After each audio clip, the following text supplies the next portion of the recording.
What's going on, everybody? This is Jeff with Living in Arizona, and today I'm going to answer a great question that came in. It took me a couple days and a little bit of time to make sure that I could get as many projects in on this video that I could to give pretty decent, relevant information. I'm not the best researcher, but I try to do some research. Reached out to my brother, who's a real estate agent, and he checked on Cranes, a website called cranes.com or something. But here's the question. It comes in from JP Ayvara. Hey Jeff, can you do a video on the ongoing upcoming free projects in the Valley? Any info on the 202 expansion or 11 highway? Okay, so I think he's asking more importantly about 202, the Loop 202 expansion, or the expansion of the 202 and the Highway 11. So I'm going to mention that along with other projects that are proposed, that are maybe in the works, and then some stuff that's already in works, everything from business to entertainment on down the road to transportation. So let's go ahead and dial this in and take a look. If you're new to this channel and you like to hear about Arizona or talk about Arizona, that's what we do here. You can subscribe, and thanks to everyone who's been liking these videos. So let's start with his first question about the Loop 202 expansion. It's called so if you wanted to know anything about Arizona highway projects, you go onto a website called az.gov. So that's Arizona Department of Transportation.gov, but it's azdot.gov. And you can get all sorts of different information about Department of Transportation information in Arizona. But about this question, so what is the extension of the Loop 202 that he's asking about? So it's called, they say, welcome to the South Mountain Freeway project information page. So if you are not familiar with the way that Phoenix is laid out, you have the Loop 101, which is basically a loop that goes just north of Bell Road across the north, and then it starts to curve south just after Glendale, goes by the Arizona Cardinals Stadium, formerly known as University of Phoenix Stadium, now called State Farm Stadium.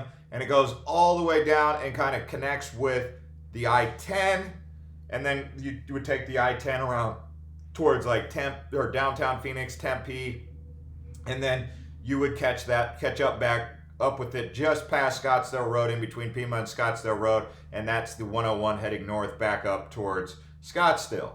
Now, what this does, this extension here, is when it goes past Glendale and it reaches the I-10, it basically goes around that big mountain called South Mountain. And that's what this freeway is. It's called the Loop 202 South Mountain Freeway. We'll add 22 miles of freeway to the existing Phoenix Metropolitan Transportation System. The freeway will connect the East and West Valley while providing much needed relief to existing freeway corridors and local streets. So there's a lot of congestion on that I-10 area in between downtown and Tempe all the way out towards West Phoenix. This highway will take some of that tension off the 101 area all the way out to the Southeast Valley, right? Because now people can go from the West Valley all the way around South Mountain and end up over towards Ahwatukee, Chandler, in that area, right? So really an important freeway for many reasons, but you can go on to the website. They've got a YouTube video called South Mountain Freeway Flyover Visualization if you wanted to learn more about this. But again, it's on az.gov. Okay. And if you know anything about .gov websites, that means that it's a government website, so it's official, like a referee with a whistle, right?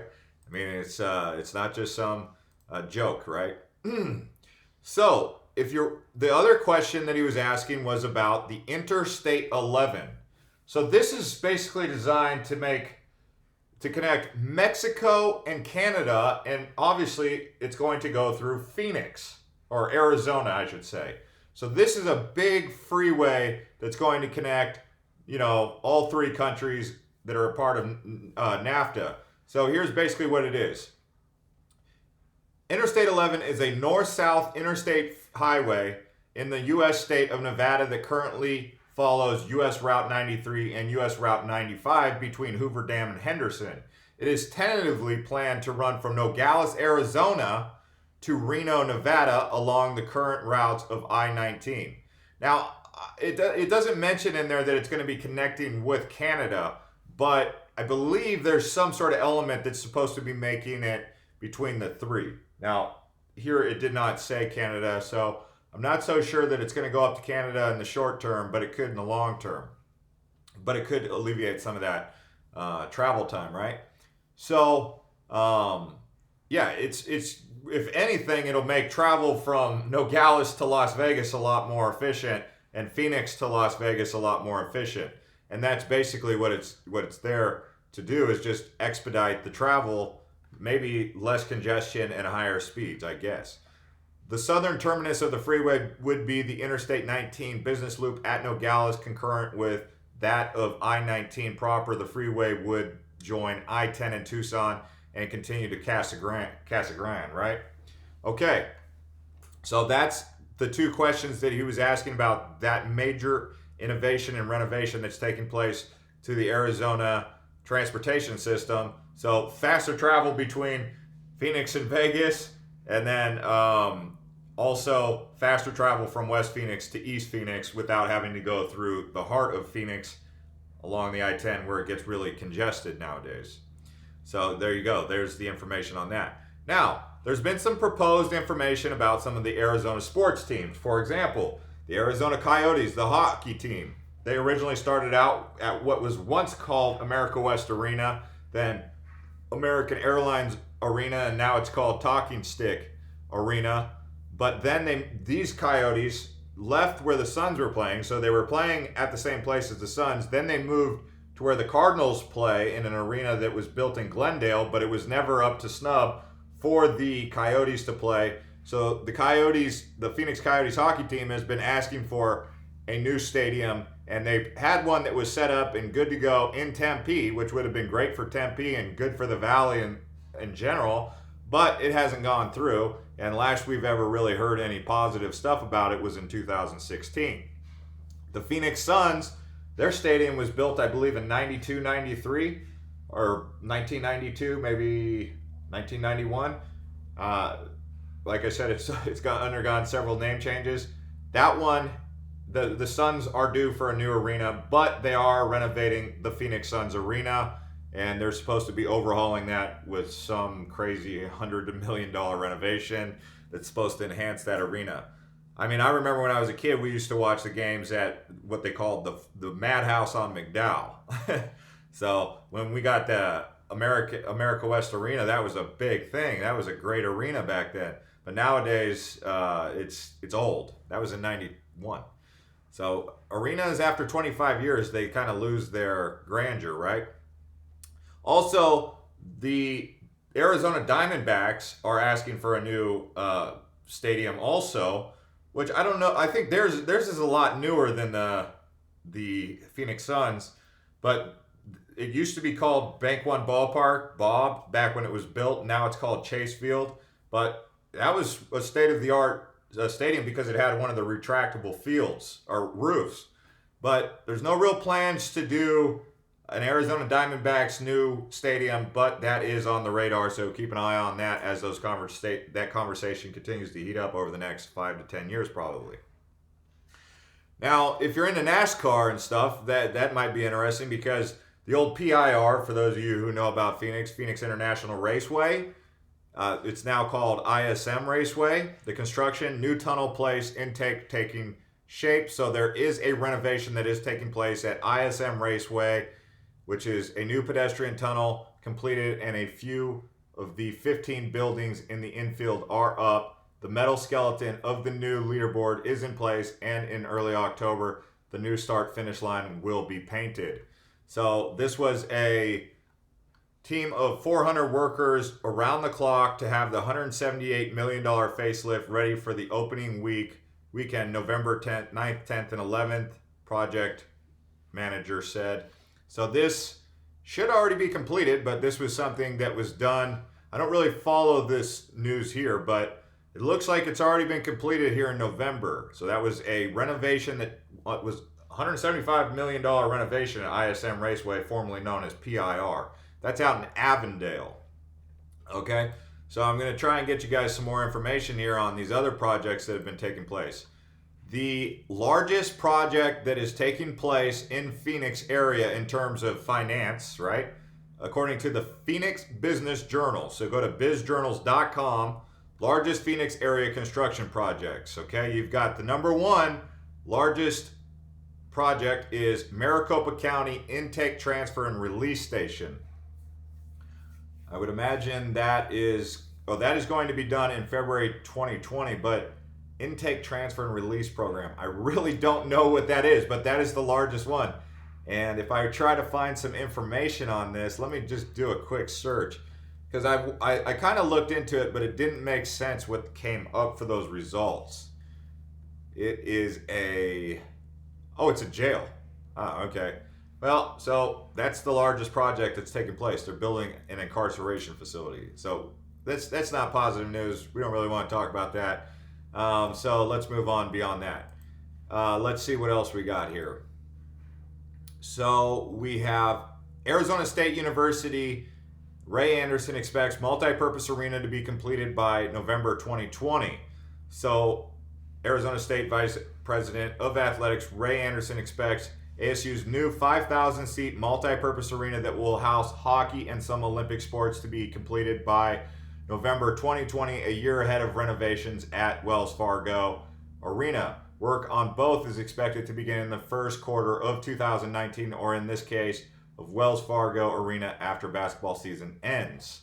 So if you're an Arizona State fan, some exciting news about that. As you know, they also did do a renovation at Sun Devil Stadium in Tempe, which is where the Arizona Cardinals used to play before they moved out to Glendale, right? But that's where they had the Fiesta Bowl. The Sun Devils play there. That's Arizona State. All right, what else do we got on the radar here? So I talked to my brother. He was talking about downtown Tempe. Downtown Tempe's got a lot of exciting projects taking place down around Tempe Town Lake. That was a major urban development program that basically set out to take the dried up area of the Salt River bed right there that was once dry and turn that into a lake where people can, kayak and run and jog and hang out. And they've got a program or a project underway called the Watermark, which is reshaping the Tempe skyline. They've also built several other skyscrapers over there since the last 2 decades. So Tempe Town Lake, if you haven't been to Phoenix in a while, totally changed the way that from Mill Avenue all the way towards the freeways and 101. But it's an interesting area. They have a big fireworks show and stuff like that. Another one that's a big project in terms of money, in terms of economic stimulus, electric car maker with Phoenix area factory plans secures $1 billion from Saudis.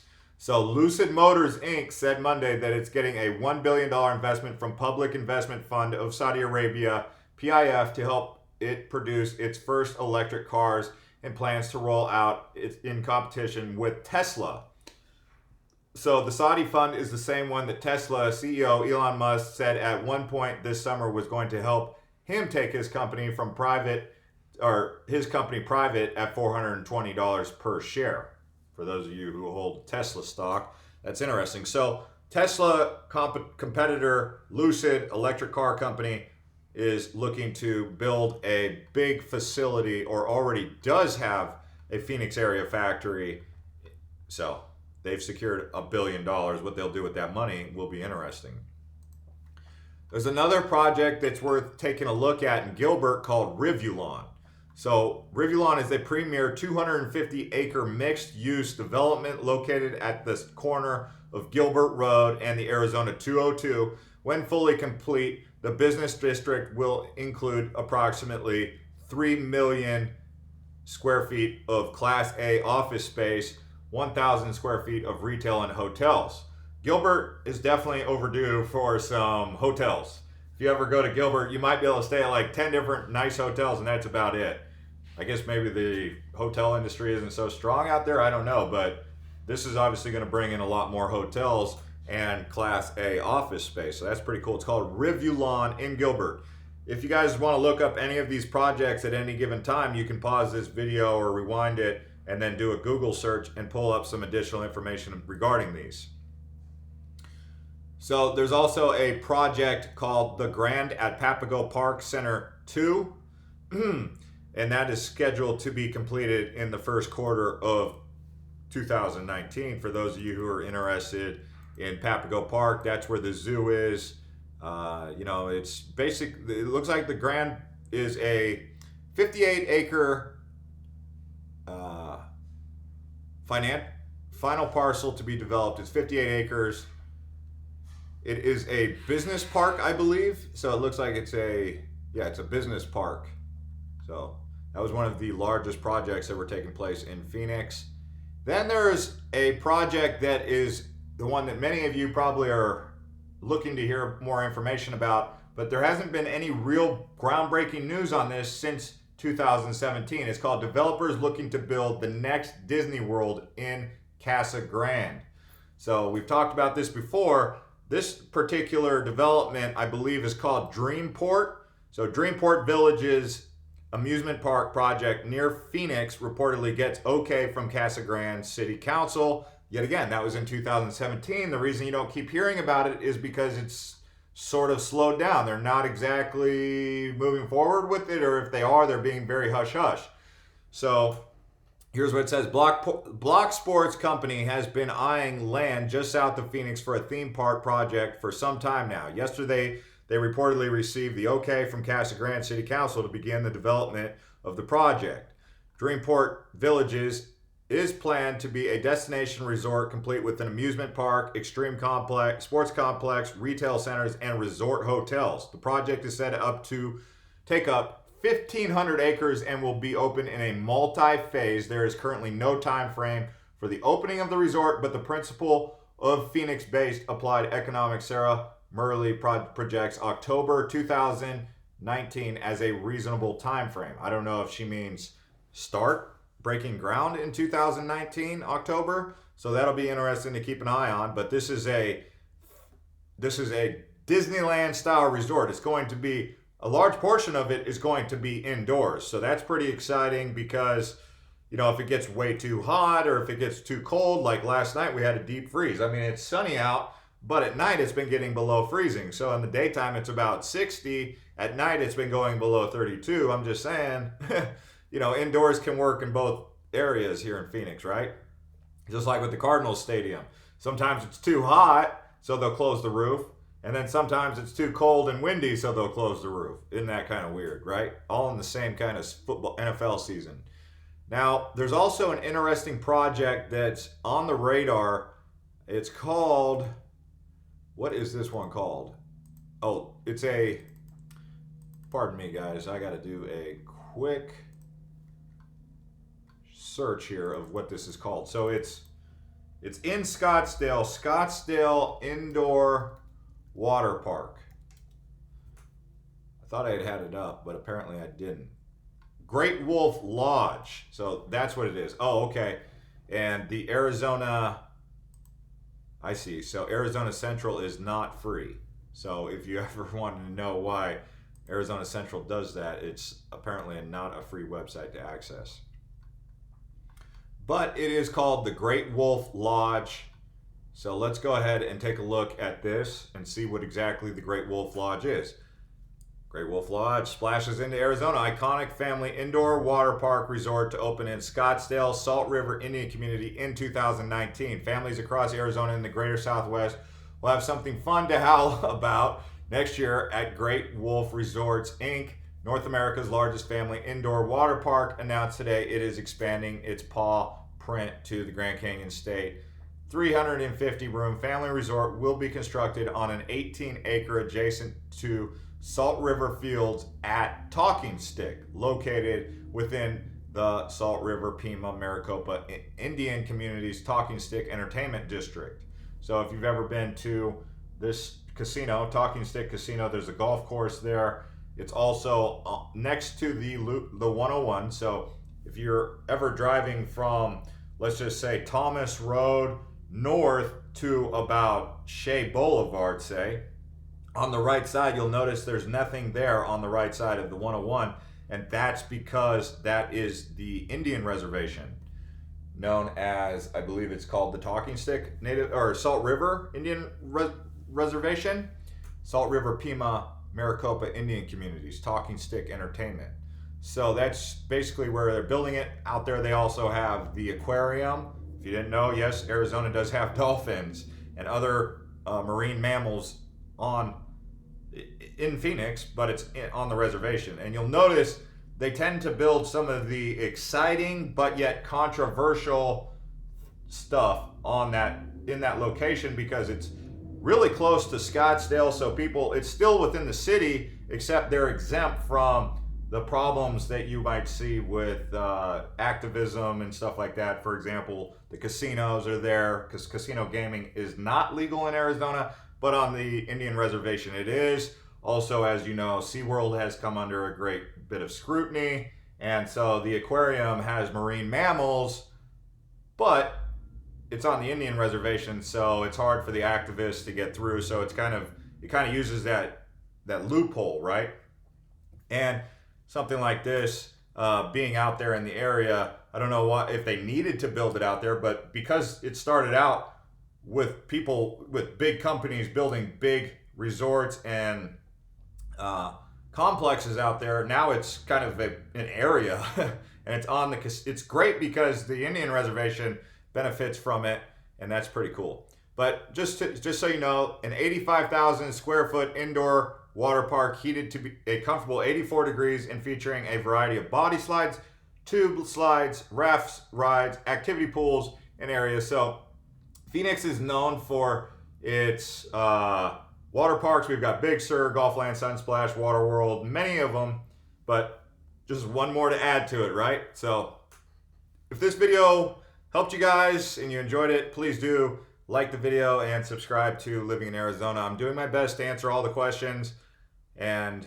I do have a day job, so if I don't get around to your question, it's sometimes just that, I'm trying. I know it can be frustrating because some of you have said, why don't you respond to my question? But I'm doing my best that I can while also making these videos, doing the research, and working my day job. So I'll see you guys later.